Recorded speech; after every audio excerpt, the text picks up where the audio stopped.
The European Union and California lawmakers have embraced some of the strongest online privacy laws ever seen in recent months, reflecting growing public concern in an era in which people of the world are on the brink of spending more time online than they do watching TV. Since May 25, Europe's General Data Protection Regulation has required all companies that collect or mine personal data from online sources to get the consent of users. The law also requires clear, easily understood explanations from companies about their information-gathering policies and seeks to make it impossible to use the old dodge of hiding behind dense legalese.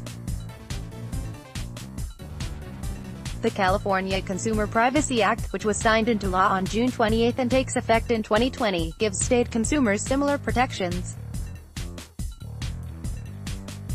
It requires companies to disclose upon request the types of personal information they have gathered and to obtain the consent of children under 16 before they use online data collected from these kids.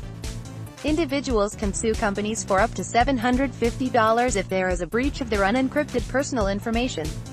But these rules may not be enough.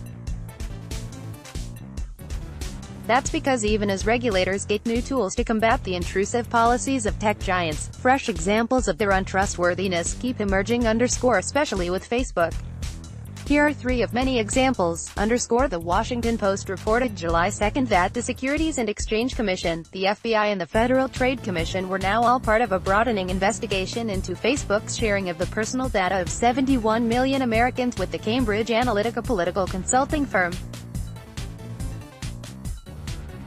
Investigators appear focused on the huge discrepancies between what Facebook told regulators and users about its privacy policies and how the company actually used the information it collected. The Guardian, a London newspaper, reported last week that a leading European consumer protection group found that Facebook and 13 other large internet companies all continued to post vague language about the protections that users of their services could expect. Contrary to the plain intent of the new EU online privacy law. The New York Times reported on June 3 that Facebook had shared personal information from its users with at least 60 makers of cell phones and computer hardware. This previously undisclosed policy appeared to contradict a 2011 consent decree that Facebook reached with the U.S. government, in which the company vowed to honor privacy promises it had made to its users.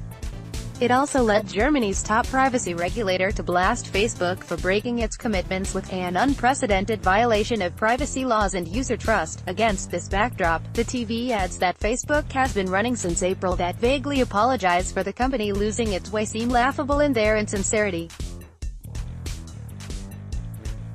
The reality is that Facebook founder Mark Zuckerberg has been on an apology tour for years, airing regrets and repeatedly promising to do better on privacy issues for more than a decade. Whatever is found in the federal investigation of Facebook, what's already known is egregious enough that federal agencies must not be placated with still more vague promises. Tough online privacy laws in California and Europe won't just help consumers here and there, they'll spur other laws and eventually force Facebook to meet its promises. The above editorial appeared in the San Diego Union Tribune. It was distributed by Tribune Content Agency, LLC.